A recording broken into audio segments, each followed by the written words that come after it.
Oke, selamat malam, Bapak-Bapak yang hebat, yang luar biasa. Nah, sekalipun kita ada berapa orang ini, 4 orang ya, akan menyusul nanti yang lain.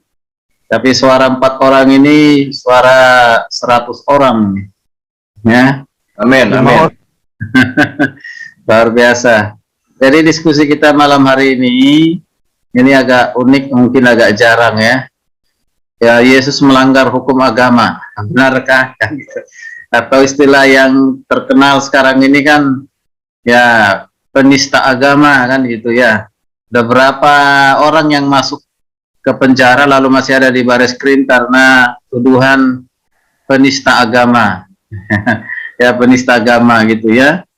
Ya, ini memang hukum di Indonesia ini ada hukum agama repot banget gitu ya.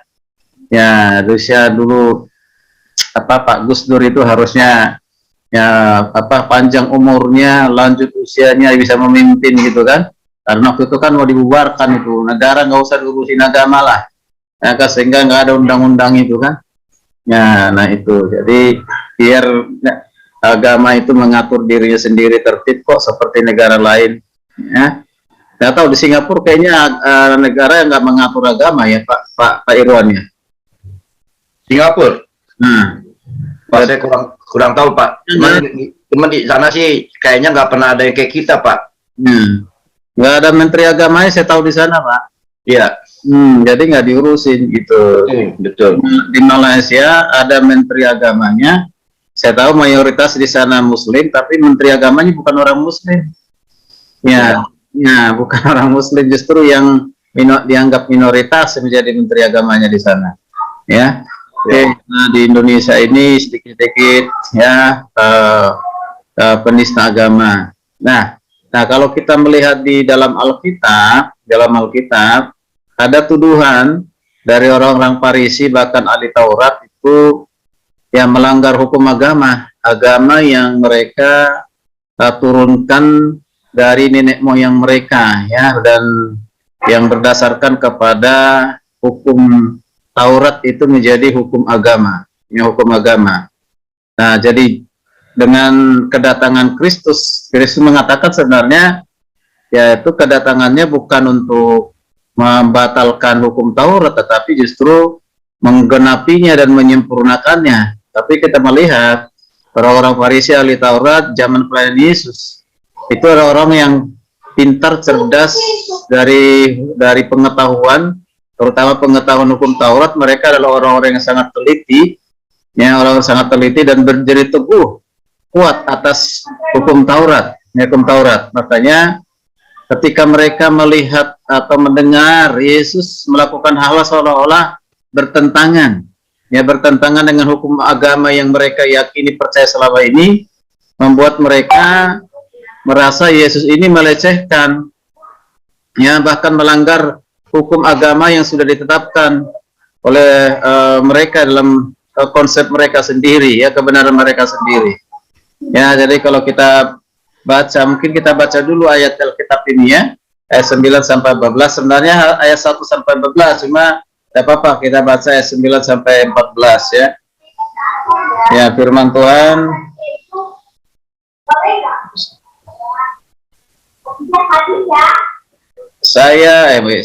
Matius 12 ayatnya ke-9.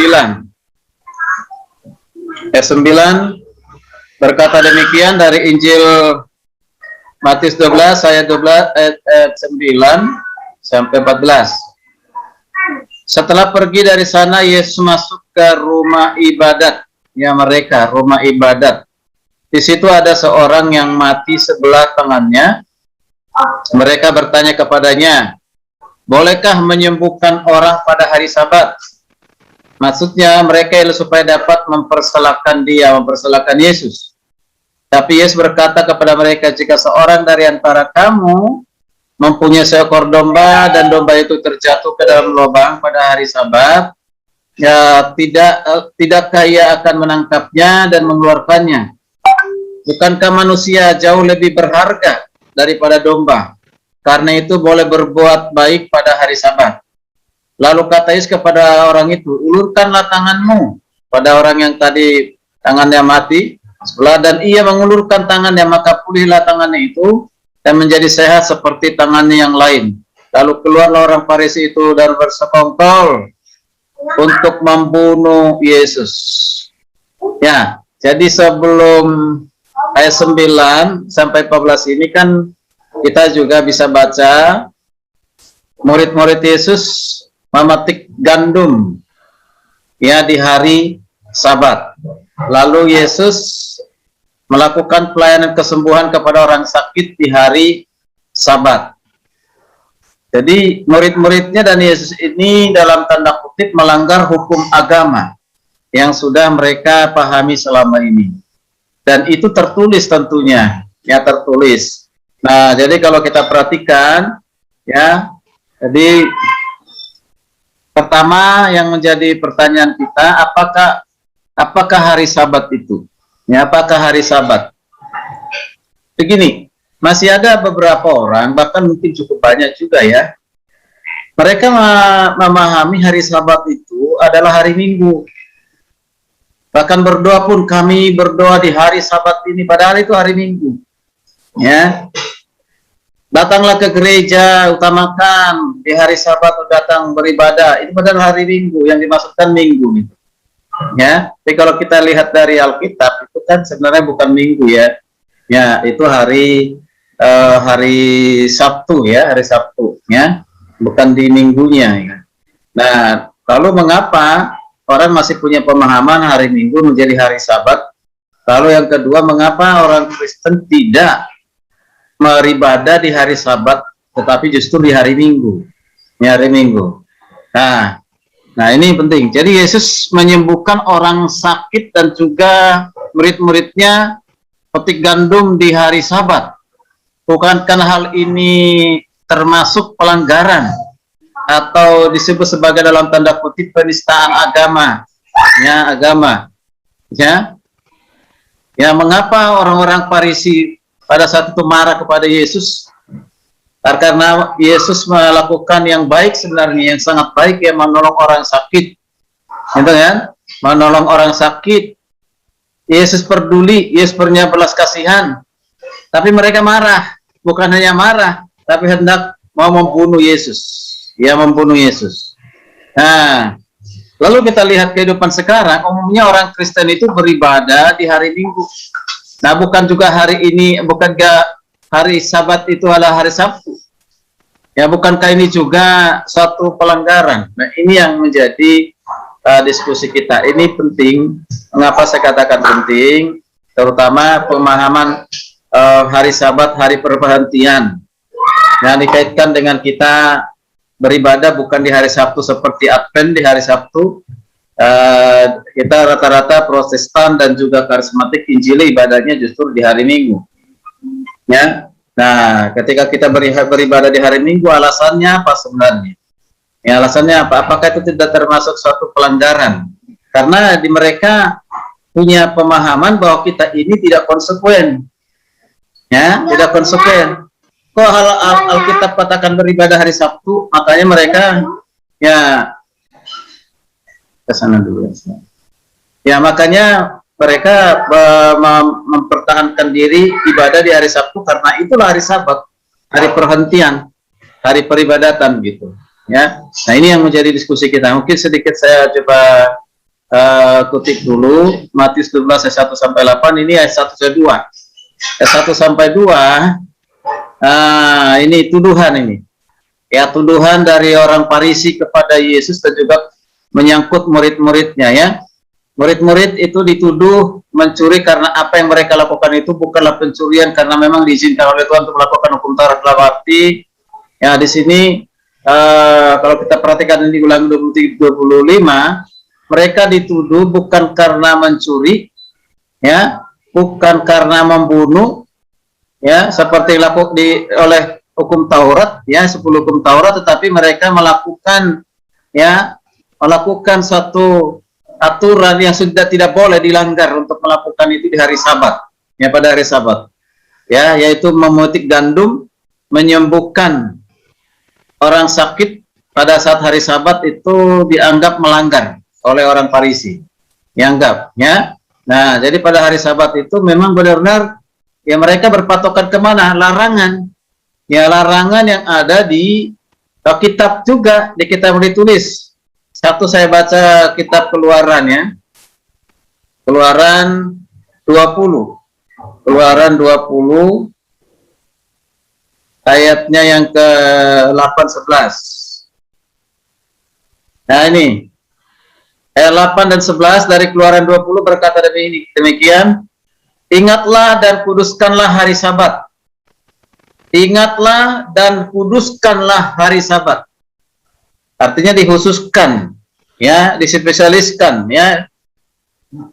Kemudian 6 hari lamanya engkau akan bekerja dan melakukan segala pekerjaanmu. Jadi 6 hari, ya, melakukan pekerjaan. Kemudian tetapi hari ketujuh, nah hari ketujuh adalah hari Sabat.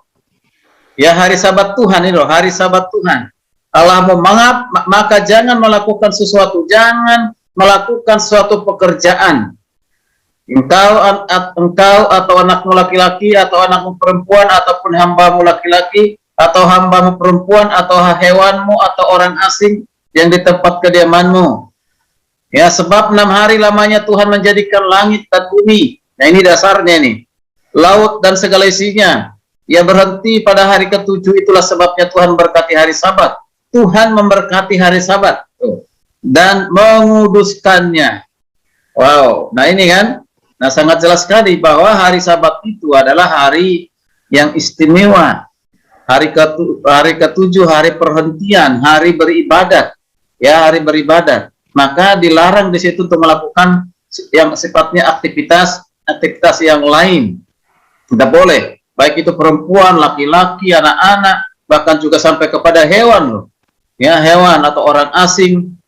Nah, ini zaman saya masih kecil, waktu dulu masih ingat tuh kalau SD SMP, itu kalau hari Minggu itu sepi banget itu ladang sawah. Nggak ada satupun orang di sawah. Ya, padahal kalau kita lihat ke gereja, nggak ada di gereja, hanya di rumah. Sudah tradisi, udah kebiasaan kalau hari Minggu itu turun-temurun, itu hari peristirahatan. Jadi tidak ada yang turun ke ladang, ke sawah. Bahkan penyadap karet itu nggak ada.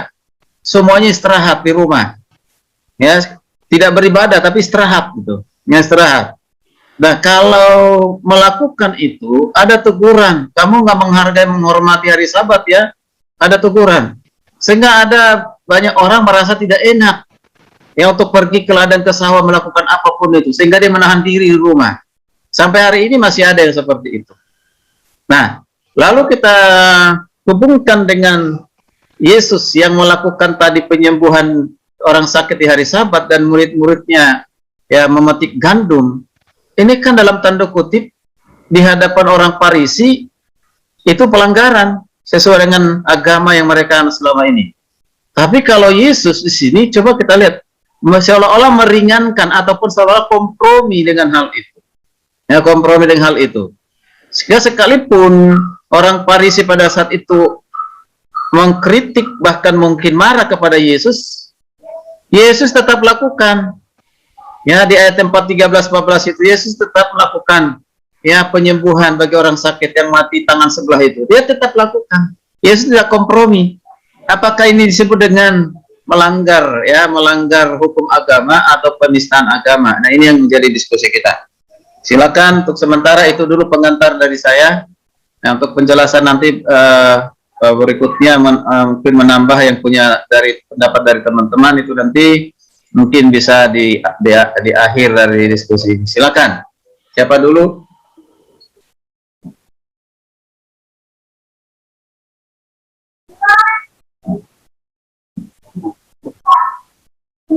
Silakan, ya. Pak. Ya, silakan Pak Daniel dulu, Pak. Baru itu saya, Pak.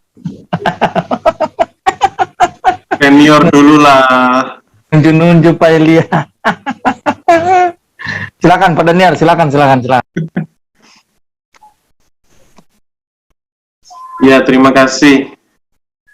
Berkaitan dengan hari Sabat ya, ya kekristenan memang muncul dari Yahudi, tapi Yahudi sebelum runtuhnya Bait Allah, dan memang awalnya ibadahnya masih menjadi satu dengan orang Yahudi pada umumnya di hari Sabtu. Namun setelah itu mereka mendalami tentang makna kebangkitan Tuhan Yesus, bangkit di hari Minggu, sehingga perlahan-lahan ibadahnya tidak lagi di hari Sabtu, namun karena merayakan Tuhan Yesus yang bangkit sehingga ibadahnya di hari Minggu. Seperti itu. Kemudian tentang Tuhan Yesus menyembuhkan murid-murid memetik gandum di hari Sabat. Ini pendapat saya. Di ayat yang ke-8, 7 atau 8, dikatakan bahwa, ini saya bacakan dari terjemahan sederhana Indonesia, karena aku sebagai sang manusia adalah penguasa yang berhak untuk menentukan apa yang boleh dan tidak boleh dilakukan pada hari Sabat. Nah, di situ Tuhan Yesus menunjukkan otoritasnya ya, dari dirinya dan juga murid-murid yang mengikutinya. Murid-murid saya izinkan, orang-orang yang mengikuti saya izinkan untuk melakukan hal itu di hari Sabat, karena sayalah penguasa dari hari Sabat itu, menekankan keilahiannya sebenarnya ada ditunjukkan di situ oleh Tuhan Yesus yang mengizinkan murid-murid untuk melakukan sesuatu pekerjaan di hari Sabat. Dan kemudian memang orang Farisi ini orang yang legalistik ya.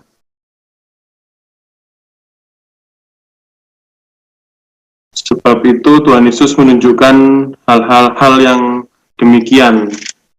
Jadi untuk menekankan bahwa ada penguasanya hari Sabat, dan juga dia sendiri adalah penggenap dari hukum Taurat. Hukum Taurat sudah digenapi dalam dirinya. Tentunya nantinya akan digenapi total dalam dirinya, seperti dikatakan di Injil Yohanes, Musa menuliskan tentang aku, penggenapan secara totalnya itu sudah ada, tinggal menunggu penyalipan aja. Jadi penggenapan secara totalnya sudah ada, tinggal menunggu waktu. Jadi hal-hal yang berkaitan dengan upacara itu sudah akan tidak dilaksanakan lagi. Ya, saat itu akan tidak dilaksanakan lagi, dan tidak dilaksanakan lagi, hanya yang bersifat norma-norma yang dilaksanakan ya, 10 hukum, jangan membunuh, jangan berzina, dan seterusnya itu saja. Tapi yang berkaitan dengan upacara dan hukum negara sudah tidak dilaksanakan. Ditambah lagi setelah tahun 70 Bait Allah runtuh, sudah tidak ada lagi sama sekali untuk melaksanakan hukum ibadah. Bait Allahnya sudah tidak ada, Lewinya sudah pergi juga, ya sudah sulit untuk melaksanakan hal itu karena penggenapnya sudah ada. Mungkin seperti itu kurang lebih. Baik, terima kasih Pak Daniel Octavianus. Jadi mengapa hari Minggu beribadah? Karena berdasarkan dengan kebangkitan Kristus ya. Ya, mulai dengan orang Kristen beribadah itu semenjak hitungannya, yaitu pertimbangannya dasarnya karena ikuti hari kemenangan, yaitu kebangkitan Kristus di hari Minggu. Oke, dimulai dari orang-orang Kristen Yahudi dan seterusnya sampai ke daerah-daerah lainnya di mana Kristen terus boleh berkembang. Jadi bukan di hari Sabtu, hari Sabat. Ya, lalu tadi untuk Yesus datang itu adalah untuk menyempurnakan apa yang ada dalam hukum Taurat, termasuk menggenapi apa yang ada dalam hukum Taurat dalam hal ibadat. Ibadat itu bukan lagi tergantung kepada suatu tempat, ya, yaitu Bait Allah, ya, Bait Allah. Tetapi ibadat itu adalah ya dimanapun bisa dilakukan dan hari apapun bisa dilakukan. Jadi bukan di hari tertentu, di hari Minggu saja, kan di hari Minggu saja. Jadi ini hal yang kita bisa melihat sampai hari ini orang-orang Kristen, orang Kristen jadi beda dengan agama lain yang harus ada harus di tempat tertentu, arah tertentu, ya kan? Mengapa itu? Karena masih peraturan agama. Kalau kita bukan peraturan agama, tapi peraturan yang sudah ditetapkan atau peraturan baru, perjanjian baru yang digenapi dalam Kristus Yesus, ya. Ya, oke, baik. Terima kasih untuk tambahan masukannya. Mungkin ada teman-teman yang lain.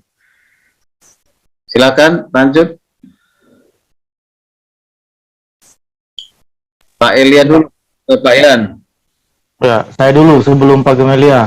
Nah, Nanti iya. Pak Irwan. Karena saya mau cepat saja saya ini. Aduh. Kalau cepat. Haleluya. Ya, luar biasa. Saya rasa memang ending daripada pembahasan Pak Ketua Adolf ini luar biasa. Artinya bahwa apakah semua yang dilakukan Yesus pada Matius 12:9-14 ini sama halnya kalau misalnya saat ini, kalau seandainya saat ini saya melihatnya begitu. Kalau seandainya saat ini ada Yesus di tengah-tengah kita, terus apakah dia menjadi seseorang yang ditangkap dengan mengadakan perlawanan? Ya, ini mengadakan perlawanan ini seperti yang pada tema kita, ya. Yesus melanggar hukum agama, benarkah? Nah, itu. Jadi sebenarnya kalau misalnya pada saat di ayat ini dibawa ke zaman now gitu ya, sebenarnya kalau secara aturan Indonesia mungkin nggak masalah. Nggak masalah karena nggak ada aturan yang membuat bahwa itu harus dipenjarakan kalau dia misalnya menyembuhkan orang di hari Minggu. Nah, memang hari-hari ini saya melihat ada banyak orang memang dalam masuk di dalam satu problem yang dimana menjadi krusial menyalahkan, ya, seperti yang kita lihat, ya, atau menista agama, ya. Sebenarnya kalau di sisi kita orang Nasrani menista agama nggak ada. Nah, itu yang saya ini dulu malam ini, ya. Apakah kategori menista agama ada? Menurut saya nggak ada, gitu. Ya. Ini secara baik ya nanti bisa dikoreksi, ya. Sepengetahuan saya kita tidak bisa mengatakan ini menista agama kalau dibawa kategori lisensi agama, ya. Nah, kalau kita melihat juga itu berlaku bagi seberang sana aja menurut saya, ya, menista agama itu. Mungkin mereka ada ketentuannya, ya itu tadi sama seperti Yahudi ini, ya. Ketika Yesus diperhadapkan dengan ahli-ahli Taurat, dia mengadakan mujizat di ayat 12 sampai di ayat 9 sampai 14 ini, dan di ayat sebelumnya itu saya melihat bahwa hari Sabat di atas segalanya adalah Tuhan Yesus sendiri, gitu. Nah, ini yang saya katakan bahwa ini yang tidak dimengerti orang banyak, gitu. Bahkan seperti sekarang, ya, saya melihat di sisi lain, ya, Pak Ketua, ya, saya pun berpendapat di sisi lain dalam arti saya menyorotinya begini. Siapa pelaku-pelaku pemerintahan yang sehingga membuat satu aturan sehingga hari Minggu itu hari Sabat? Ah, itu. Jadi ya memang ada alasan-alasannya seperti tadi Pak Daniel katakan, ya, bahwa memang hari bagi kita Nasrani yang ada juga yang seiman dengan kita, barangkali bisa dikatakan begitu, dia ibadahnya hari Sabtu, Sabatnya dia hari Sabtu. Nah, Sabatnya kita hari Minggu. Nah, ketentuan-ketentuan ini sebenarnya mungkin juga bisa, ya, kita tidak bisa, kita pengecualian dulu kita bicarakan tentang ini, ya, pokoknya sama saja lah, pokoknya hatinya benar, udah. Nah, itu kita kecualikan dulu pada tema malam ini. Nah, ini mungkin perlu nanti juga dibahas. Kenapa? Karena kalau menurut saya sih semakin kemari kematangan kekristenan dalam tanda kutip baik peribadatan, ya, saya rasa sudah mulai matang. Itu yang saya lihat. Contoh misalnya, ya, tadi Pak Ketua Adolf bilang bahwa ada banyak beberapa gereja seperti saya dulu, atau mungkin Pak Ketua Adolf juga bicara bahwa wah, hari Minggu itu di tempat saya itu nggak bisa ngapa-ngapain. Pokoknya tidak ke ladang, tapi di rumah ibadah nggak ada. Artinya dia tidur. dia yang ngawang-ngawain. Pokoknya hari kudus kan hari Minggu. Nah, itu mindset. Nah, ternyata bahwa saya melihat saya melihat berarti di kacamata saya sendiri bahwa mulai mengerti bahwa hari Sabat itu bukan lagi bicara tentang harinya, the day atau the dates, tetapi bicara tentang Kristusnya. Sehingga ketika dia menerima Kristus benar-benar, bahkan bukan hanya hari Sabat yang kata Yahudi, tapi Sabat Kristus itu di dalam hari-harinya dia menguduskan hidupnya dengan Tuhan.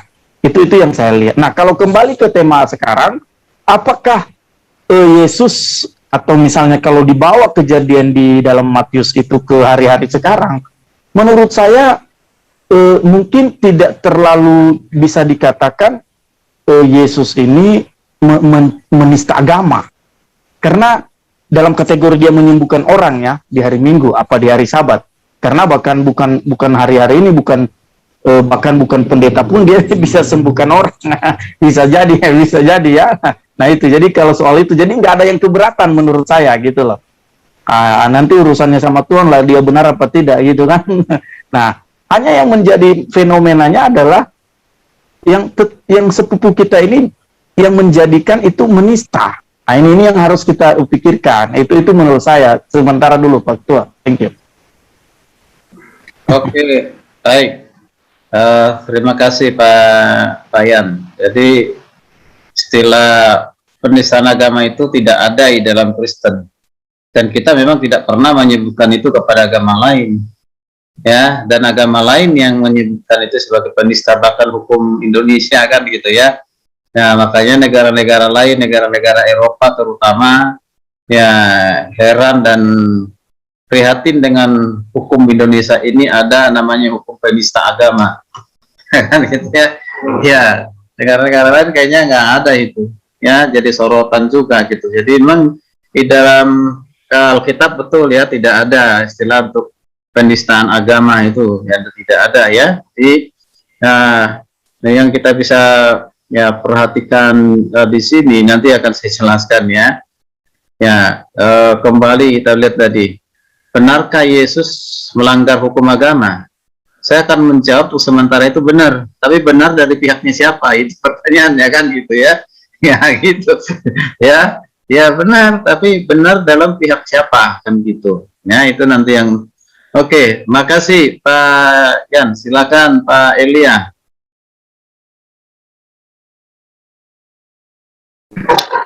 Ya, saya akan menjawab pertanyaan yang di sharing kita ini, yaitu pertama, apakah hari Sabat itu ya, hari Sabat itu menurut ensiklopedia ya, itu adalah hari ketujuh, yaitu hari Sabtu pada zaman kitab, hari untuk beristirahat atau berbakti. Jadi memang sudah menjadi tradisi pada zaman Yesus juga ya, pada ahli Taurat dan Farisi menjadikan hari Sabat itu sebagai hari untuk berbakti atau beristirahat. Jadi memang sampai hari ini pun juga kalau kita ke Israel juga hari Sabtu itu mereka beribadah dan di sana keadaan sepi, bahkan sampai hotel-hotel juga liftnya aja otomatis terbuka ya, karena mereka sama sekali tidak boleh bekerja pada hari Sabat. Saya punya tetangga juga Advent itu hari Sabtu, dia bilang katanya nggak boleh berbuat sesuatu apapun ya kan, bahkan sampai mau minjem korek api aja kan, ada jemaat ulang tahun nggak boleh minjem korek api. Tapi mereka boleh makan-makan di gereja. Saya bilang gimana sih ini mau ulang tahun, nanti nggak boleh berbuat apa-apa nih, nggak boleh, tapi nggak boleh minjem korek api katanya.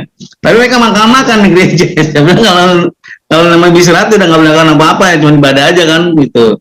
Jadi memang hari Sabat itu memang hari ibadah dan memang sesuai dengan ketentuan daripada penciptaan manusia itu hari 7 itu adalah hari untuk berbakti ya kan, beristirahat. Nah lalu yang pertanyaan kedua itu mengapa Yesus menyembuhkan orang pada Sabat bukan hal termasuk pelanggaran atau penistaan agama? Ya menurut orang-orang Farisi, orang ahli Taurat memang benar Yesus melanggar hukum Taurat, karena memang pada saat itu hari yang memang tidak boleh melakukan kegiatan apapun ya kan.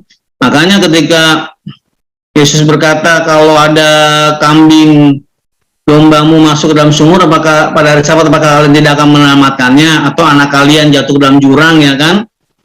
Pada hari Sabat apakah kalian tidak akan menyelamatkan anak tersebut? Nah, itu jadi memang kalau menurut tata krama atau adat istiadat memang Yesus melanggar, tapi Yesus bilang kan di ayat sebelumnya tuh, di ayat sebelumnya bahwa hari Sabat itu diciptakan untuk manusia, ya, bukan manusia untuk hari Sabat gitu. Jadi memang ada persepsi bahwa Yesus ini termasuk salah satu Muhammad KC juga pada zaman itu, ya kan, menghina agama, ya kan, ya. Makanya orang Farisi kan mau bunuh dia, membunuh dia kan, karena memang udah dianggap fatal. Dan memang Matius menceritakan sangat detail sekali kan. Matius ini kan pungut cukai, ya kan, walaupun pungut cukai itu kan ahli keuangan, kan memang sangat detail menceritakan kisah ini, bahwa dikatakan punya rencana ingin membunuh Yesus itu memang udah benar-benar dianggap fatal, ya kan, dianggap melanggar hukum Sabat. Tapi Yesus mengetahui hati mereka untuk membunuh dia, tapi karena memang waktunya Yesus menyingkir. Jadi memang saya setuju sih, ya mungkin juga kita ya seperti zaman sekarang ini, ya mungkin yang seperti Muhammad KC ini kan, ya dianggap sebagai orang penista agama, atau seperti Ahok gitu kan, penistaan agama, ya. Nah gitu. Jadi menurut saya sih ya memang pada saat itu memang Yesus melanggar hari Sabat, tapi Yesus punya alasan tersendiri, ya. Karena kan dia bilang manusia berkuasa atas Sabat, ya kan, karena manusia untuk menggenapi hukum Taurat, bukan untuk meniadakan hukum Taurat gitu. Nah, terus yang ketiga itu, mengapa orang Farisi dan marah membunuh Yesus? Ya iya, karena Yesus dianggap penista agama, benar, melanggar hukum Taurat. Dan memang Yesus juga bukti melakukan kepada hari Sabat itu dia juga beribadah juga, cuman pada hari tertentu dia menyembuhkan orang sakit, menyembuhkan orang yang sakit stroke ini, ya kan. Nah, tapi memang saya setuju sih bahwa memang dianggapnya pada zaman itu Yesus itu sebagai orang penista agama, setuju saya. Cuman karena Yesus itu adalah Tuhan, dia itu adalah punya alasan tersendiri, ya kan. Ini kembali kepada otoritas Tuhan, ya kan. Makanya ketika Yesus itu disalib itu kan dihukum mati karena dianggap sebagai orang yang melanggar hukum Musa, ya kan. Makanya banyak orang-orang Farisi, rakyat Israel itu setuju Yesus salib, ya kan, karena dianggap dia itu adalah orang penista agama, ya kan. Nah, makanya mereka setuju. Nggak ada yang bela Yesus, walaupun mereka udah melihat mujizat Yesus, nggak ada yang bela Yesus ketika Yesus disidang bahkan disalib, nggak ada yang bela Yesus, karena memang mereka semua setuju sama Farisi dan Taurat bahwa Yesus itu adalah penista agama gitu. Yang terakhir, umumnya orang Kristen beribadah di hari Minggu, bukan hari Sabat atau Sabtu, bukan pelanggaran. Iya sih, kalau kita ngikutin adat tradisi Eropa, ya, hari Minggu, ya. Kalau di timur sih masih, dari timur sih yang ortodoks sih masih hari Sabtu, ya. Ya pada nih, ya, masih Sabtu, ya Pak, ya. Kalau ortodoks, Pak, ya. Ortodoks Minggu, Pak. Oh, Minggu, ya. Nah, kalau di sini gereja aliran Yahweh Sabtu. Ya mereka masih pakai kain Ibrani, pakai kopi cupu gitu kan, kopi apa namanya itu, hari Sabtu. Jadi memang kita tadi seperti yang Pak Daniel bilang, ya memang karena hari Minggu itu Yesus bangkit, dan juga beberapa muridnya mengatakan bahwa mereka mengatakan hari Minggu itu sebagai hari ibadah bagi mereka, tradisi mereka gitu. Demikian Pak yang bisa sampaikan. Terima kasih. Oke, makasih Pak Elia, luar biasa untuk menjawab beberapa pertanyaan tadi, ya. Jadi memang betul seperti inilah. Tadi kalau kita dengar berita-berita terbaru hari ini kan, beberapa hari ini, ya, Napoleon menganiaya Muhammad KC, kan itu, ya, bahkan dengan menggunakan kotoran manusia. Saya tuh dapat tuh, ya. Nah ini mengapa sampai itu? Tentu ada yang melatar belakangi, karena dianggap Muhammad KC ini, ya, menista, menjelek-jelekan agama mereka, ya, agama mereka, ya, menghina. Maka dia bilang di surat terbukanya itu, surat terbukanya apa?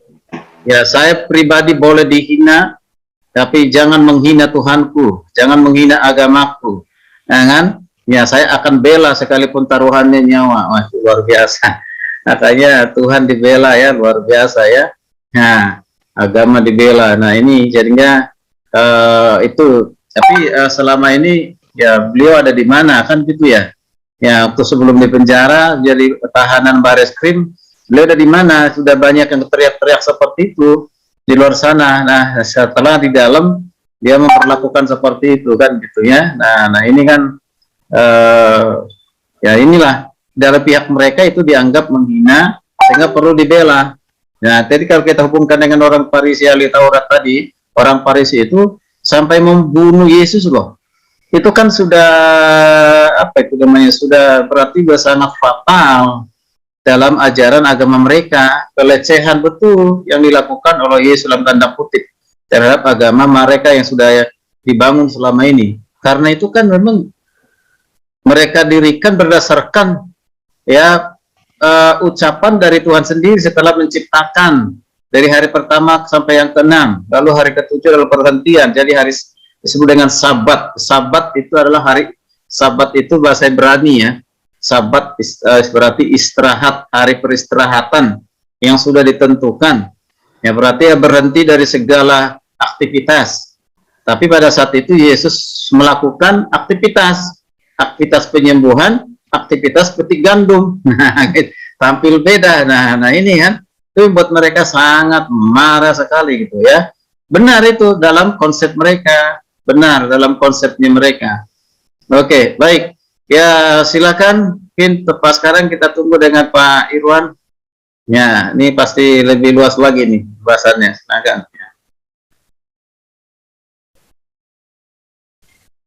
Ya, thank you semuanya. Luar biasa nih, saya lagi mencatat, menyimak nih. Luar biasa hari ini ya. Dapat banyak juga dari Pak Adolf ya, dari Pak Elia, Pak Yan, Pak Daniel ya. Luar biasa. Cuma begini, saya melihatnya dari sisi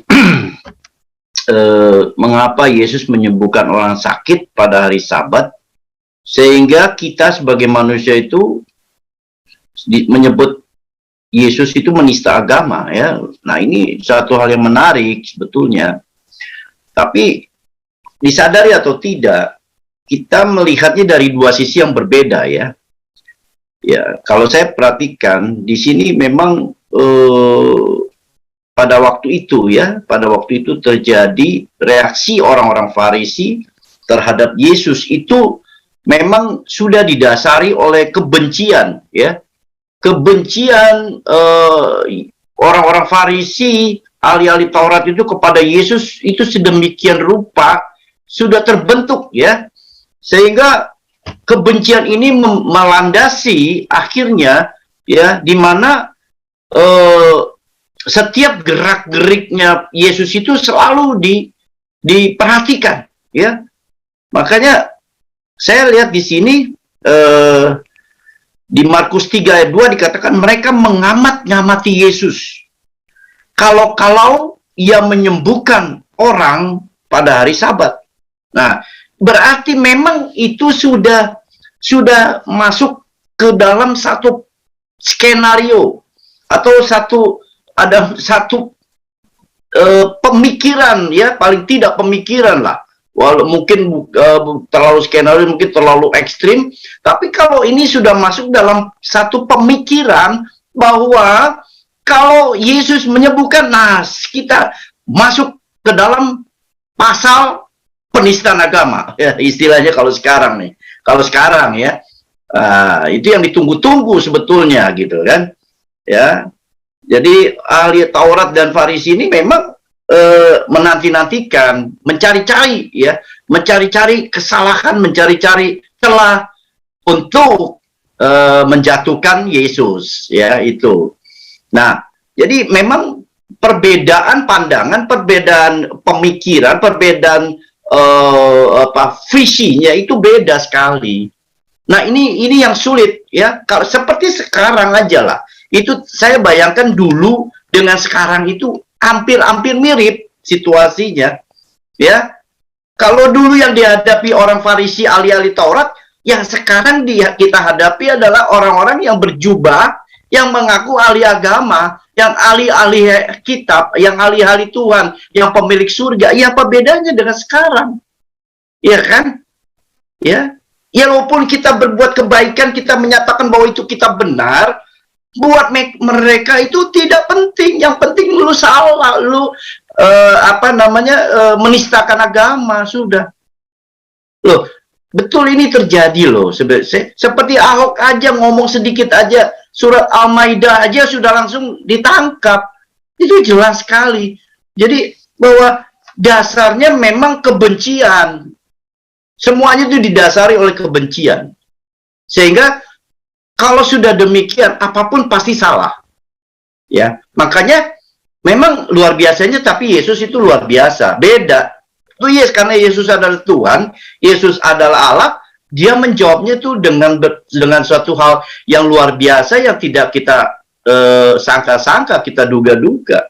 Ya, makanya saya percaya di sini bahwa hari Sabat, ya, hari Sabat yang mereka maksudkan, hari Sabat yang versi mereka loh, bukan versi Tuhan loh. Kalau saya melihat ini ada dua versi hari Sabat. Satu versi hari Sabat versinya manusia, yang satu hari Sabat versinya Tuhan. Nah, jadi kalau kita melihat bahwa versinya manusia hari Sabatnya, itu tidak berlaku bagi Yesus. Karena Yesus bukan manusia. Yesus bukan manusia, dan itu tidak berlaku menurut saya. Sekali lagi, menurut saya, kalau hari Sabat versi manusia itu tidak berlaku bagi Yesus. Ya. Yang kedua, Yesus menganggap bahwa hari Sabat dengan hari biasa sama saja, karena dia mau melayani. Dia tidak memandang hari apapun, karena dia melayani dengan kasih. Ya. Yang ketiga, Yesus mengajarkan kepada kita untuk bisa lebih memilih mana yang prioritas. Apakah perbuatan baik atau sekedar menjalankan ritual agama. Ya. Nah, itu jelas sekali Yesus mengajarkan, ya. Yang keempat, Yesus melakukan breakthrough atas aturan-aturan, ya, aturan-aturan yang dibuat oleh manusia yang tidak mengedepankan kasih loh. Ya, tidak mengedepankan kasih, ya. Jadi karena Allah adalah kasih. Jadi Allah bekerja bukan berdasarkan aturan. Allah bekerja karena Allah dasarnya adalah kasih.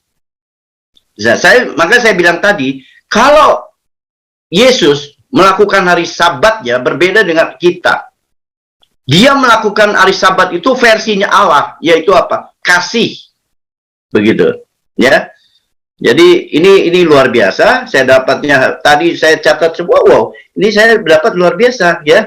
Sehingga kesimpulan saya sebetulnya ini sulit sekali, dan ini tidak akan pernah selesai kalau dasarnya berbeda. Yang saya katakan bahwa kebencian terhadap satu kaum atau satu golongan itu bisa menghancurkan gitu. Yang terjadi sekarang adalah demikian. Makanya kebencian si Napoleon kepada si KC itu didasari oleh apa? Bukan karena dia mau bela agama, bukan.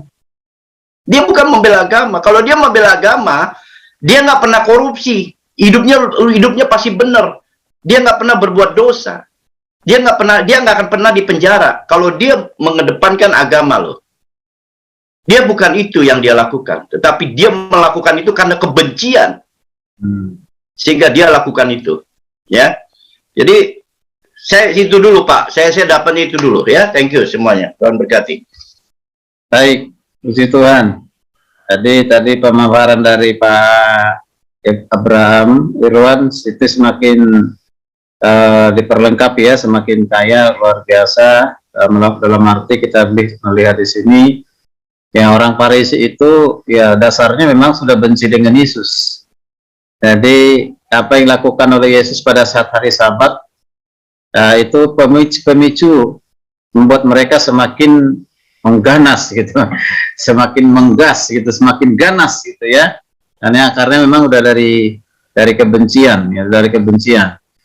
Kemudian dari pengertian dari Sabat, dari pemahaman Yesus dengan pemahaman orang Farisi itu adalah berbeda ya. Itu kita lihat ada perbedaan dari pemahaman orang Farisi dengan Yesus. Sehingga perbedaan itu membuat satu pemicu bagi orang Farisi sendiri. Tapi hal yang luar biasa di sini, Yesus sekalipun diperlakukan demikian, Yesus tidak marah gitu kan. Dia tidak marah dalam arti benci gitu. Yang marah ya karena ya melarang menyembuhkan orang dari hari Sabat. Itu marahnya Yesus itu. Ngapa dilarang gitu kan? Ya marahnya Yesus itu bukan marah bukan didasarkan kebencian ya, tapi karena Yesus mengasihi jiwa-jiwa itu yang sakit itu, maka dasarnya adalah kasih tadi yang disampaikan oleh Pak Irwan, itu dia melakukannya terutama mengutamakan, menomorsatukan kasih daripada peraturan. Dengan peraturan penting, ya, tapi jangan karena peraturan akhirnya kita kehilangan kasih kan gitu ya, kasih. Nah itu, ini yang jadi harus mengedepankan kasih daripada peraturan. Ya, peraturan ini yang tadi disampaikan oleh Pak Irwan, dan kalau diterapkan dengan sekarang ini ya betul ya, di bangsa ini ya dua hal, merasa agamanya lebih benar, lebih baik dan pemilik surga. Ya, yang lain itu adalah orang kafir dan semuanya pasti ke neraka. Ya, orang-orang Kristen itu penghuni neraka, itu berani sekali orang berceramah begitu. Sehingga timbullah kebencian. Akar kebencian itu bertumbuh gitu kan. Di kalangan banyak orang, bahkan sudah masuk di kalangan eksekutif atau di kalangan orang berpendidikan. Seperti ya Irjen Napoleon itu kan orang berpendidikan loh, perwira kan gitu. Masa secetek itu pikirannya kan gitu. Kalau dia orang Pancasilais kita gitu. Ya mungkin saya tambahkan dari apa yang disampaikan oleh Pak Irwan, barangkali dia ingin mendapatkan suatu cari perhatian ya, cari start supaya ada yang punya belas kasihan. Ya, yang mayoritas ini ya punya rasa iba dengan dia gitu, sehingga dapat dukungan gitu. Ya barangkali mungkin seperti itu. Ya, merasa ya dia makanya berani juga buat surat terbuka kan? Ya, surat terbuka. Mengapa dia melakukan itu? Ya udah jelas surat terbukanya itu dia bilang karena membela nabiku, membela agamaku, membela Tuhanku. Itu ada surat terbukanya itu. Ya sangat jelas dia bilang. Ya, kalau saya dihina saya bisa terima, tapi kalau membela agamaku, Tuhanku, dan membela nabiku, siapapun, apapun akan saya lakukan. Nah gitu. Nah ini memang betul, mungkin sudah diawali dengan kebencian itu, kebencian. Tapi bisa juga supaya orang mayoritas di bangsa ini iba dengan dia dan dibela, bisa saja itu arahnya ke sana. Kita tidak tahu kan gitu ya. Apa dilakukan itu? Ya. Tadi, Pak Dok, tadi saya baca ada artikel Ketua GNPF ya 212 si Yusuf Matatak apa itu mengatakan bahwa Napoleon Bonaparte itu utusan Allah begitu. Dia bilang wah ini dipilih Allah nih untuk melakukan itu. Jadi memang otaknya itu sudah beda Pak, beda gitu. Jadi apapun yang terjadi semuanya dianggap benar, semuanya dianggap bagus, ya, dan tidak ada landasan, tidak didasari oleh kasih gitu loh. Ya. Mereka sama sekali jauh dari kasih. Tetapi yang dilakukan adalah mereka sepertinya membela agama, membela Tuhan, tetapi jauh dari Tuhan gitu ya. Sepertinya itu loh Pak. Betul. Ya itulah. Ya, jauh lah orang-orang Farisi ahli Taurat ya. Ya itu mendirikan kebenaran sendiri. Kalau kita baca di Roma 10 ayat 1 sampai 3 itu terjadi tuh. Minta tolong Pak Daniel baca mungkin Roma 10 ayat 1 sampai 3. Nanti setelah itu siap-siap Pak Hans berbagi buat kita. Ya. Oke. Silakan Pak Daniel baca dulu Pak. Roma 10 ayat 1 sampai 3. Saudara-saudara, keinginan hatiku dan doaku kepada Tuhan ialah supaya mereka diselamatkan. Sebab aku dapat memberi kesaksian tentang mereka, bahwa mereka sungguh-sungguh giat untuk Allah, tetapi tanpa pengertian yang benar. Sebab oleh karena mereka tidak mengenal kebenaran Allah, dan oleh karena mereka berusaha untuk mendirikan kebenaran mereka sendiri, maka mereka tidak takluk pada kebenaran Allah. Ya, kebenaran itu kan sudah ada di depan mereka, sudah mereka saksikan. Ya, kebenaran yang sesungguhnya siapa itu Yesus. Tapi mereka tidak bisa melihat kebenaran dalam Yesus itu, masih tetap mendirikan, memahami, berdiri atas kebenaran mereka sendiri yang mereka terima dari turun-temurun itu kan. Nah, sehingga kalau ada yang lain di luar kebenaran itu, ya itu dianggap suatu ya penista ataupun melanggar hukum agama yang sudah benar. Jadi dibuat kacau dalam tanda kutip, seolah kedatangan Tuhan Yesus itu memberikan kacau gitu kan, kacau agama yang sudah ada. Kehadiran orang Kristen sekarang ini bikin kacau agama. Ya kok manusia dipertuhankan kan gitu. Ya gitu. Kenapa kok salah satu nabi yang sangat terkenal itu tidak ada dalam Alkitab? Coba kalau ada dalam Alkitab, mungkin kita sahabat kali ya. Ya sahabat mungkin lebih baik. Kalau ada langsung nama itu lengkap ditulis gitu di Alkitab. Wah, senang gitu. Tapi ini karena nggak ada, tapi ada juga yang mengada-ada. Ya itu kan? Ya ketika ini dibuatkan oleh Yesus akan katakan roh kebenaran itu. Nah itu dianggap itu nabi itu. Ya, padahal itu tidak. Ya kalau dipahami dengan baik kata itu jauh sekali, karena itu adalah nubuatan yang setara dengan Tuhan. Masa manusia setara dengan Tuhan? Tidak ada yang setara dengan Tuhan. Yang setara dengan Tuhan ya Roh Kudus, itulah yang diutus ya. Tapi ada orang mengatakan itu ada nubuatan jelas tentang nabi itu ya. Baik, terima kasih Pak